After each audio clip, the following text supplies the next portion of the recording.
Hello friends, good morning.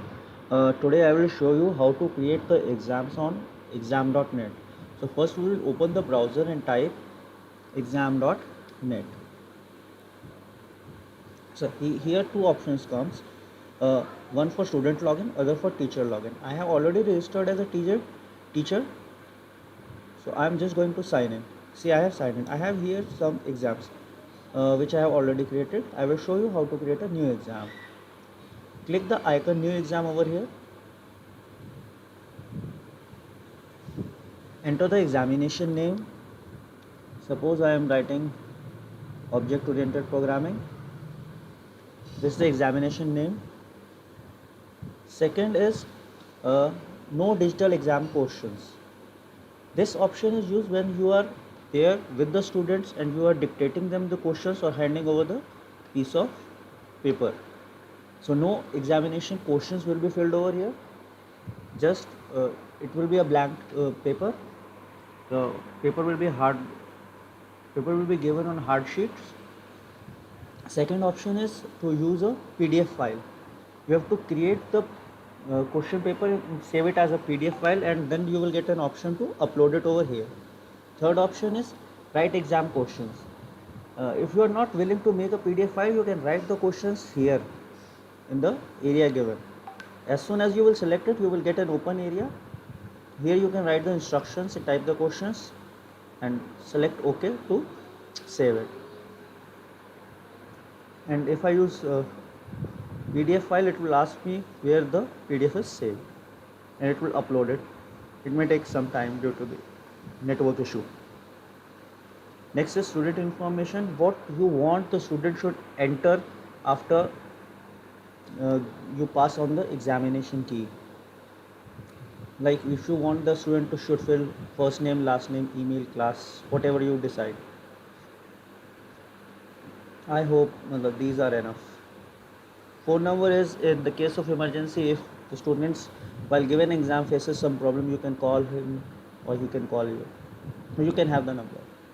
Anonymous exam is the option when you want to see this, like we check the copy of the students at this evaluation. We have a code written for the every student. We are not able to recognize which code is for which student.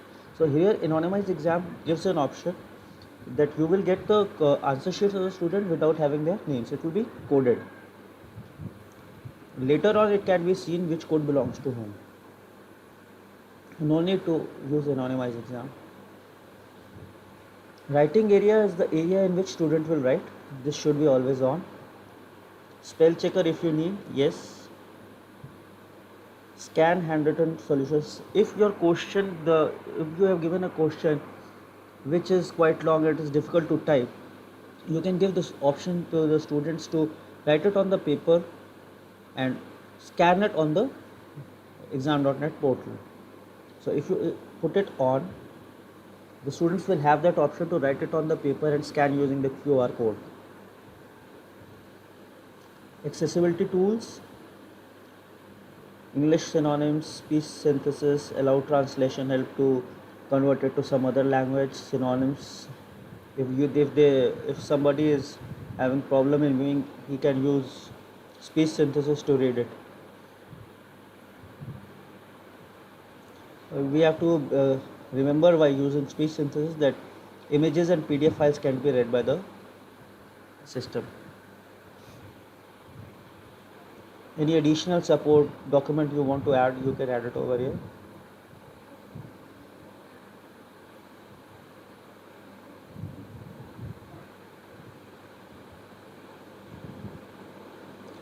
See, some of the exams are like GRE exams. You have seen that you get an audio clip and then you have to answer the questions.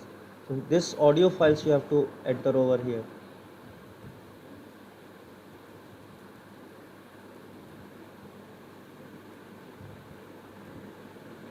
So we're not going through it. We don't need subject tools. Yes, tools are important. If there are many exams in which some special symbols, some drawings are needed, so we can add up drawing tools, formula editor, calculator, whatever you need, you can add it. for GeoGebra and Desmos. Other mathematical formulas you need, basic or advanced. Programming support for JavaScript and Python is there. Now whatever your preferences are, you can select it, you can on them, and it will be available to the students. External resources are only used when you have high security mode, which we will not use at all, because students might be facing some network issue, so we will not use resource.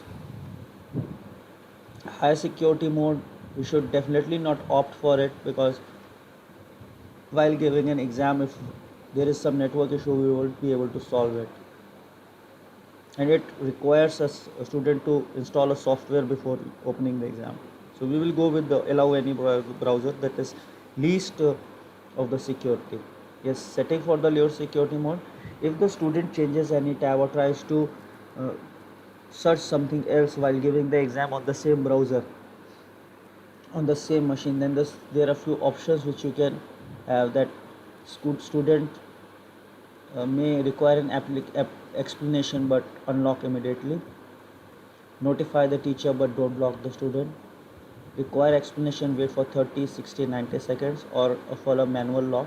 Manual lock is a it will create a problem. If might see, if I am a teacher and I am having some network issue, I won't be able to unlock the student, so manual lock should be avoided. Turn off cheat completely. It is the least protection. They will be able to open everything and you won't be able to do anything. So let us go for 90 seconds. Let us create the exam. Right, see, I have created the exam here. This is the examination key. This is the date we have created. This is the status of the exam. Status of exam, if you share with someone else, see here I have shared with someone, so here the sharing option is coming. Here I have not shared, so it is not being shared. It is not coming the shared exam option. It is telling that it can be open in any browser, so we don't need it actually. So this is the, if you still want to edit something, this is the edit option. You can click it, and again you can edit all that.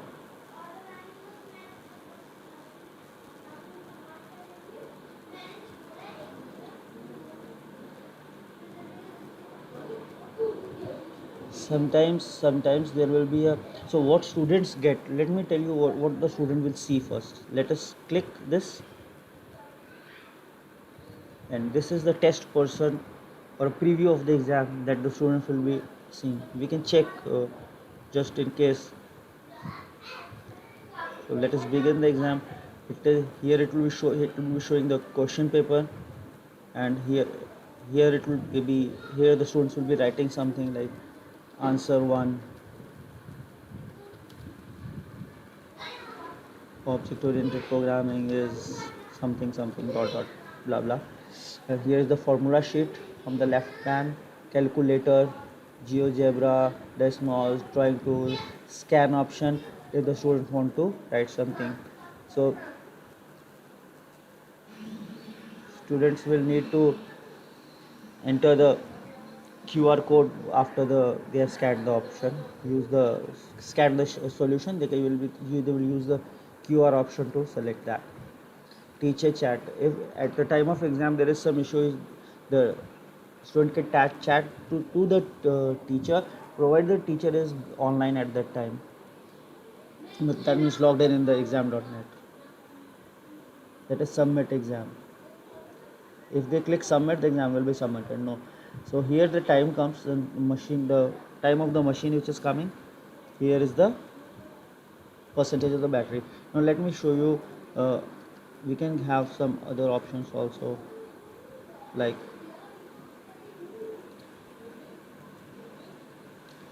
here we have, this is surveillance mode. Surveillance mode allows you to monitor the students. See, the test person which I have entered it is showing over here. The test person is giving the exam. I can force submission for the students. I can force him to submit the exam. I can set timer for the students. If I give Timer CFA again 90 minutes over here. Set time. As soon as I have given time, the students will be shown time over here. A timer will be ticking over here. This is only information, it will not do anything else, right? It will just show the time. Individual exam keys. If there is a problem with the students, you can pass on the individual exam key to the student.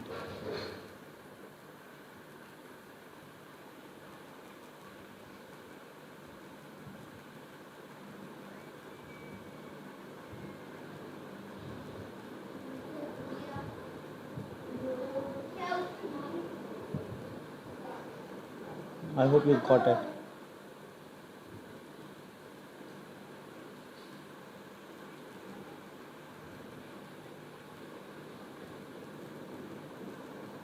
Let me cancel it.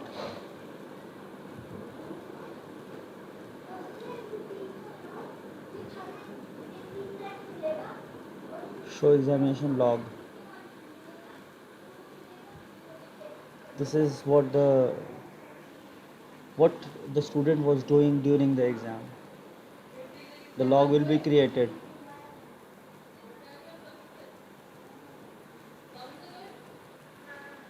Once all the students have finished the exam, you can just force students for submission. That's all for this examination, how to create the exams. Thank you.